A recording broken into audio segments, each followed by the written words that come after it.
Chapter 1, The Lined. The board filled at 7 and never cleared after that. I stood at the pass and called the tickets as they came off the printer, snapping each one onto the rail hard enough to hear it over the hoods. The exhaust fans ran at full speed. The flat top threw heat up into my face, and the back of my coat had been soaked through since 6. Grease hung in the air thick enough to taste. "Ordering," I said. 2 scallop, 1 duck, a halibut. Fire the short rib, table 9. "Heard," Dom called from the grill. "Yes, chef," said Theo. I wiped the edge of a plate with the towel off my shoulder and pushed it into the window. A deuce on table 4 had been sitting on appetizers too long. I could feel the table going cold from 20 feet away. "Reggie, where's my beat plate?" 30 seconds, chef." "You told me 30 seconds a minute ago." I brought my palm down flat on the steel and the line jumped. "I don't need it perfect. I need it in the window." The kids' hands started moving faster. They always did. 6 years of running a kitchen had taught me that fear was the only thing that traveled at the speed of a Friday rush. You could not reason with a full board, and you could not be patient with one. You barked, the food came, and nobody cried until they reached their car. The printer spat another ticket. I tore it off and read it out. "Ordering, 4 top, table 11. 1 duck, 2 halibut, a short rib mid. And they want the scallop with no butter, so somebody tell me right now if that's a problem." "Not a problem, chef," Theo said. "Good, fire it." I had a new Suze that week. Second week, actually, though I still checked the schedule before I said her name. Mandy. She had come up from a place across the river that closed when the owner ran off with the liquor budget, and she had walked into my kitchen with her own knife roll and a demeanor that I did not trust. She did not shout. That was the thing about her.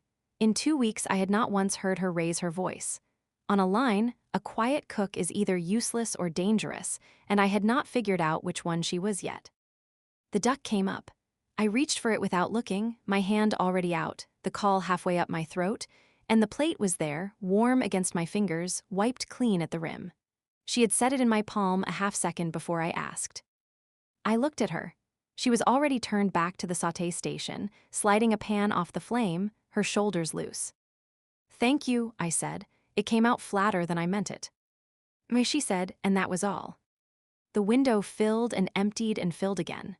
Marisol ran plates to the floor and came back with a sent-back halibut, overcooked. The customer claimed, though the fish was fine and the customer was an idiot. I refired it anyway. "Halibut on the fly," I called. "Table 6, and I want it walking the second it's plated." "Heard, chef." We were deep in it now. The rail was a wall of paper. My knuckles ached from the heat coming off the pass, and I had a burn on the inside of my wrist from a sauté handle that I would not feel until tomorrow. This was the part of the night I knew best. The hoods roared and the whole room narrowed down to the next ticket, the next plate, the next clean handoff to the window. Mandy moved through it differently than the rest of us. She did not run. She turned sideways and slipped between the stations. Twice I watched her set a hand on Reggie's shoulder and steer him clear of Dom without a word, and the kid stepped where she pointed him and never knew he had been moved. She plated a row of scallops down her forearm, 4 at a time, the tattoo on her skin going in and out of the steam. She set them on the pass in front of me in a clean line and stepped back. I did not know what to do with someone who helped me before I asked. I plated the duck for 11 and called for the rest of the 4 top.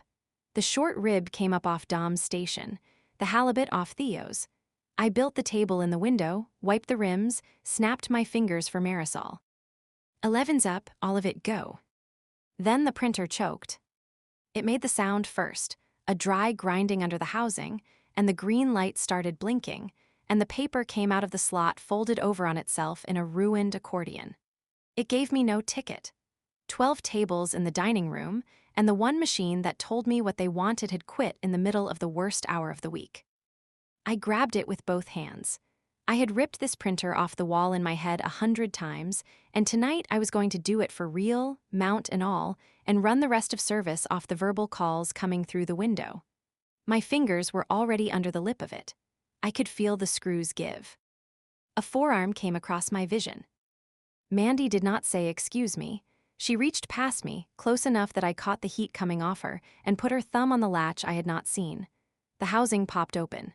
She pulled the jammed roll out in one motion, flicked the chewed paper into the trash, dropped a fresh roll into the housing, and fed the lead through the slot.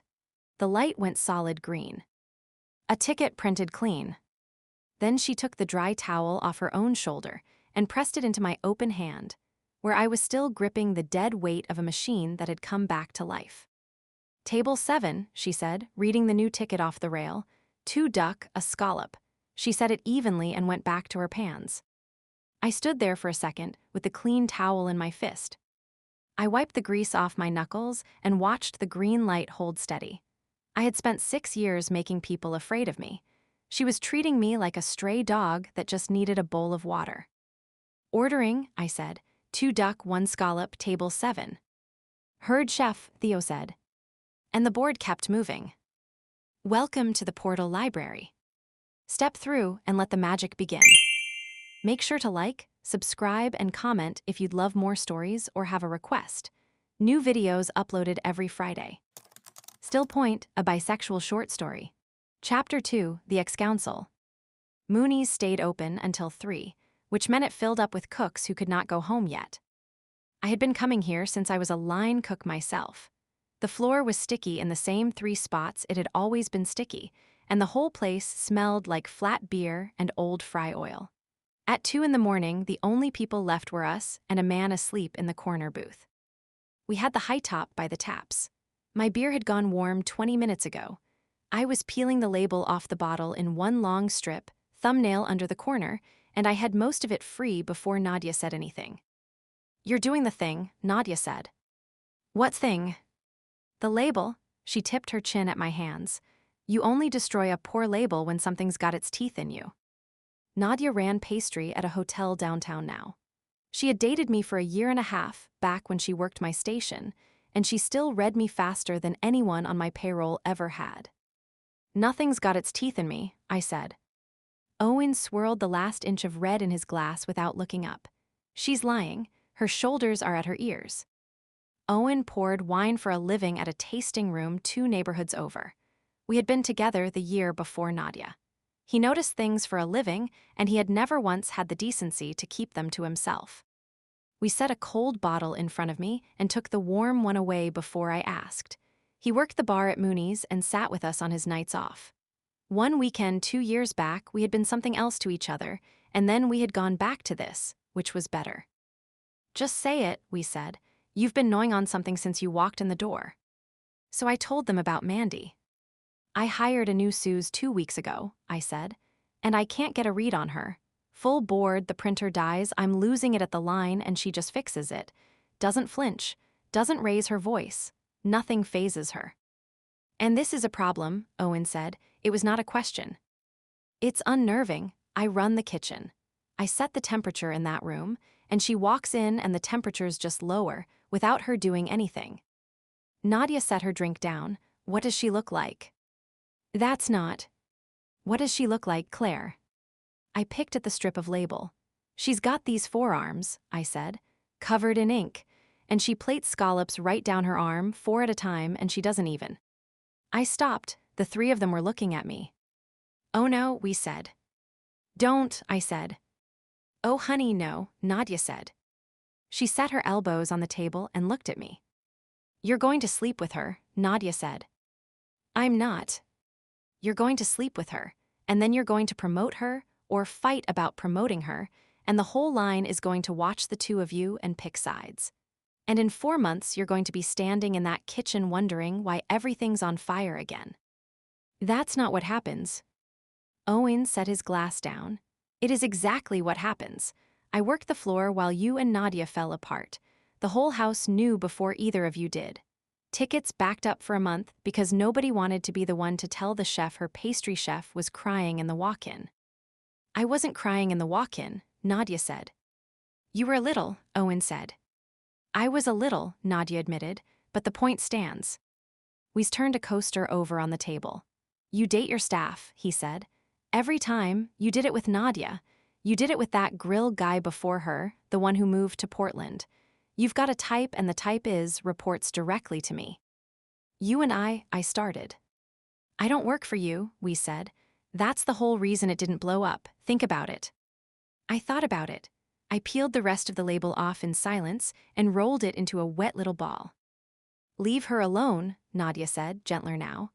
"You've got a restaurant to run, and you've never once managed to want someone and run a kitchen at the same time. Pick the kitchen. For one more service, just pick the kitchen." I put the ball of label down on the table. "It's not like that," I said. But I drank the rest of the cold beer without arguing, and that was as close to agreeing as I was going to get, and all three of them knew it. The next morning, I got to the restaurant before anyone but Mandy. She was already at the far counter breaking down a case of artichokes when I came in through the back. She nodded at me. I nodded back.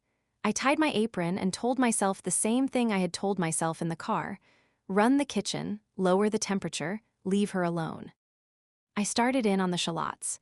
We needed quarts of them for the week, and I worked through the first tray fast, the knife moving on its own. My head was somewhere else: the prep list, the produce order I still had to call in, the lowboy that had sat broken for 3 days. My hip caught the corner of the counter. The tray went sideways.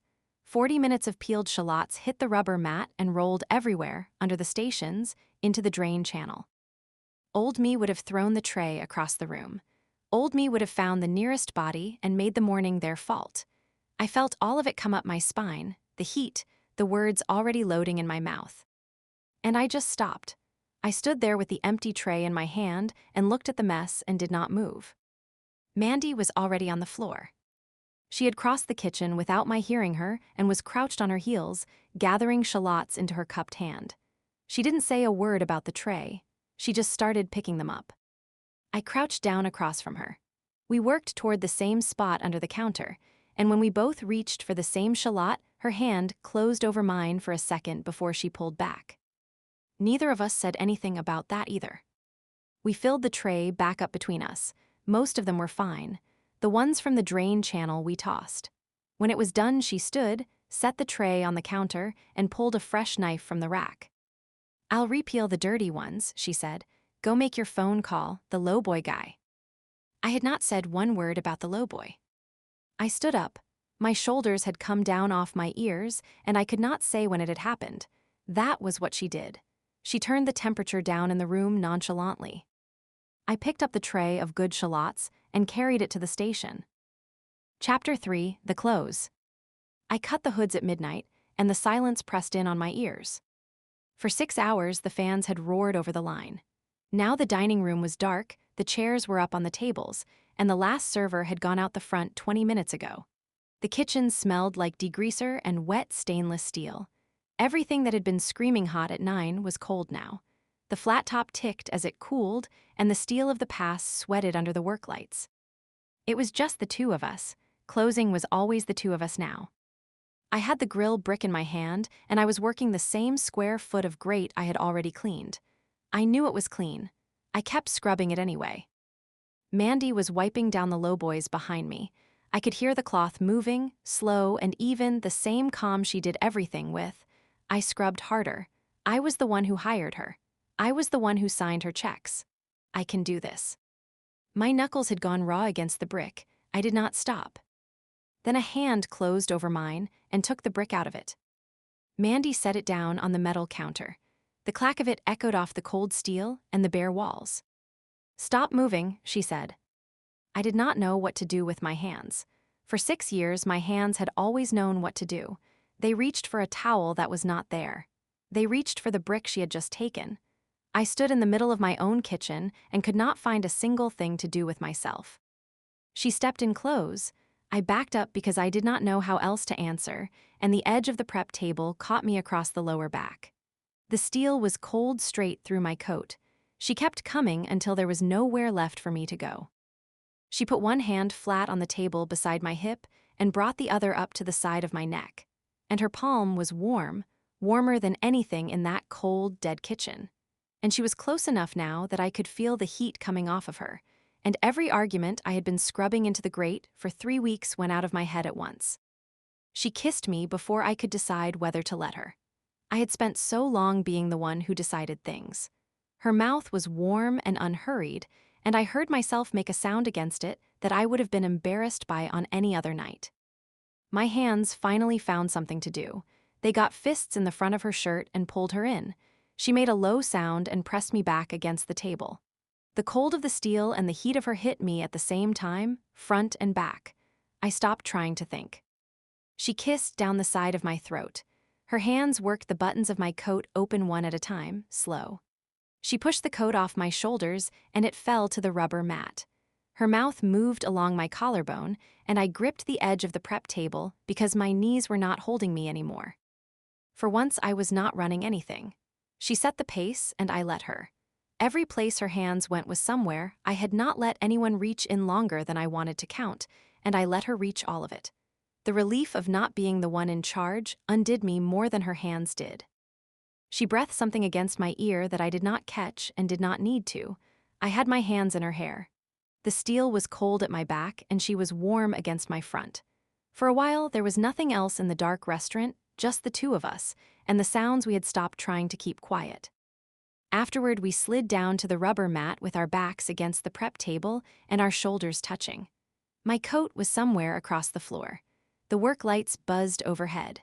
The flat top had gone quiet, and the whole kitchen had cooled to the plain cold of any room at 1 in the morning.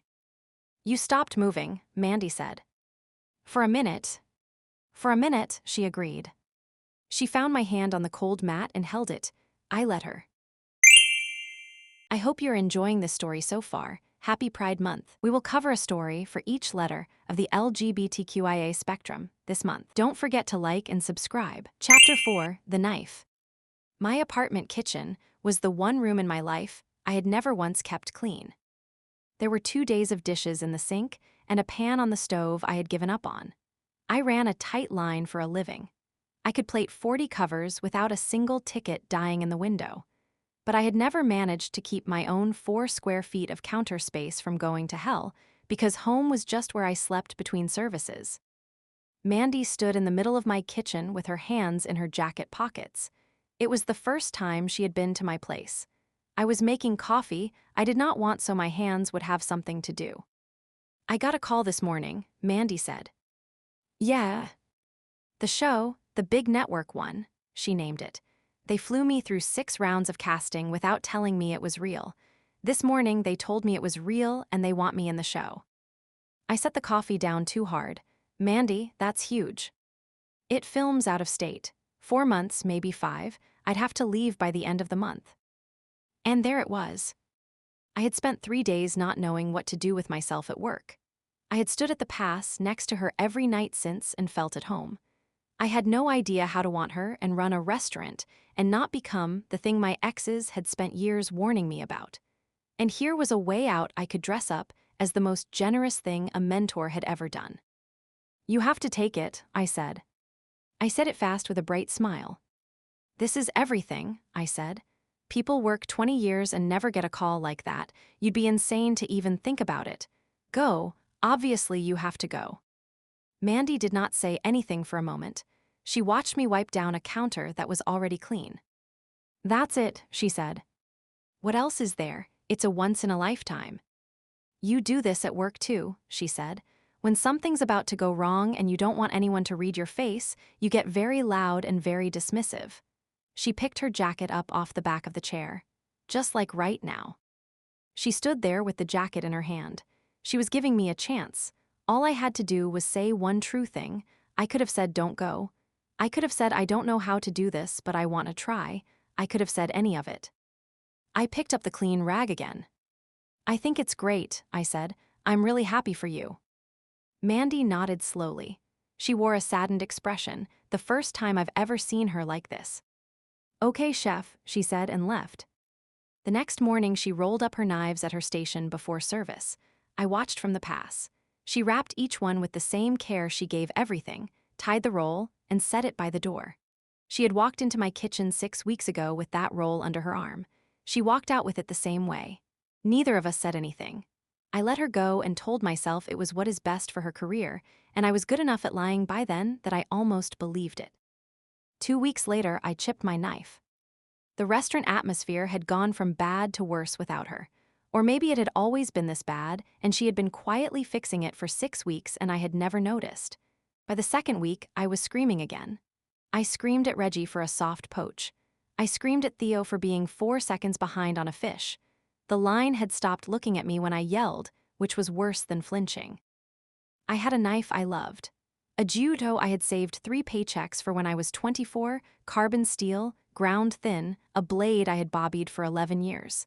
I oiled it regularly. I never let it touch the dish pit. I hand-dried it and put it away myself every single night. That Friday, I was waving it at a ticket and screaming about fire times, and it slipped out of my hand. It hit the tile edge first. The sound it made was small but deafening. I picked it up. There was a chip in the blade the size of a grain of rice, right at the sweet spot, and it would never come out. 11 years and I had never put a mark on it. 2 weeks of being myself again, and I had ruined it. I stood there in the middle of service holding it. The line kept moving around me, and I understood something I had spent 2 weeks denying. I did not hate what had happened with Mandy.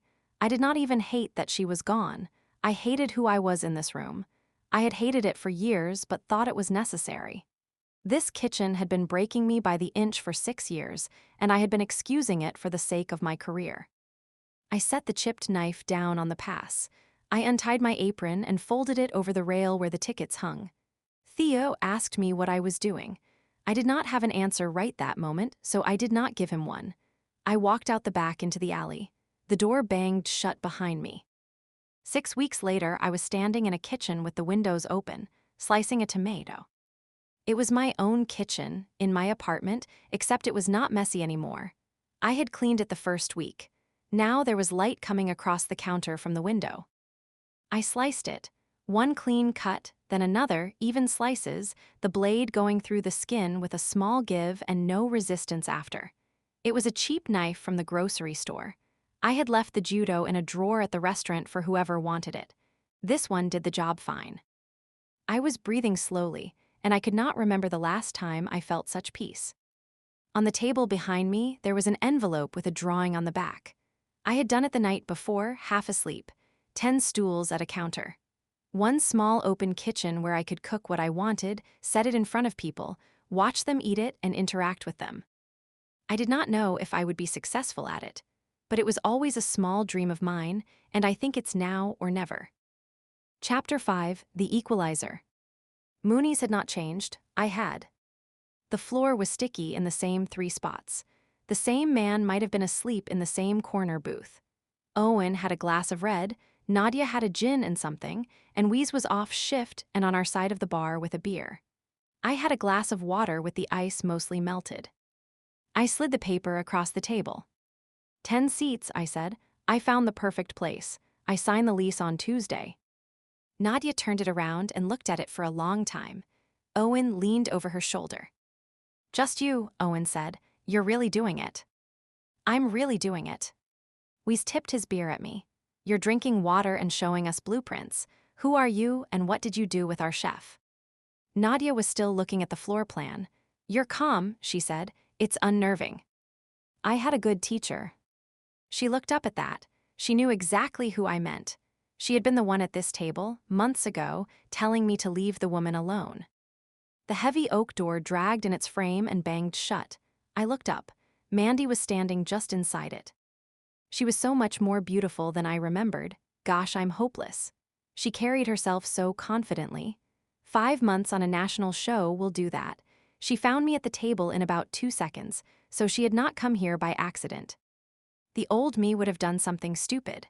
The old me would have found a reason to leave or pretended to study the floor plan I already had memorized. I felt the pull to do all of it. I stood up instead. I pulled the empty stool out from our table. Mandy, I said, come sit. She came over. Up close she smelled like a cool breeze. For a second the bar went quiet and I could not take my eyes off her. These are my people, I said. Owen, Nadia, Weez. I put my hand flat on the back of the stool. Everyone, this is Mandy. We came up in the same kitchens. She's about the best cook I've ever stood next to. Owen and Nadia exchanged a look. I knew that look. They had watched me blow up my life over a line cook more than once, and they were deciding whether to say anything. Nadia spoke first. She took a clean glass from the stack by the taps, filled it from the pitcher, and slid it across the table to the empty stool. Sit down, Mandy, Nadia said. It's nice to finally meet you. Mandy sat. She looked at the floor plan still open on the table. She looked at it for a long time, then she looked at me. Opening my own place, I said. Looks cozy, she said. You'd need a Suze. I'd need a partner, I said. She did not answer that. She held my eyes across the sticky table, and the corner of her mouth moved, and that was enough. We left not long after. Owen waved without looking up from the floor plan he had confiscated. He's told me to bring him a wine list when I had one. Outside, the cold hit clean after the warm beer smell of the bar. The street was empty. We walked to my car at the end of the block. I got my keys out of my coat pocket, and Mandy stepped into my space and crowded me back against the driver's door. The cold of the metal came through my coat. She was warm in front of me, same as before, and I just let her. She reached down and gently took the keys out of my hand. You're not driving, she said, her voice dropping a fraction as she slipped the keys into her own coat pocket. Get in the passenger seat. Quote of the week, to will oneself free is also to will others free. Simone de Beauvoir, The Ethics of Ambiguity. Thank you for listening to Still Point. Hope you enjoyed this story. If you want to hear more, please like, subscribe, and leave a comment. New stories are uploaded every Friday. Happy Pride Month.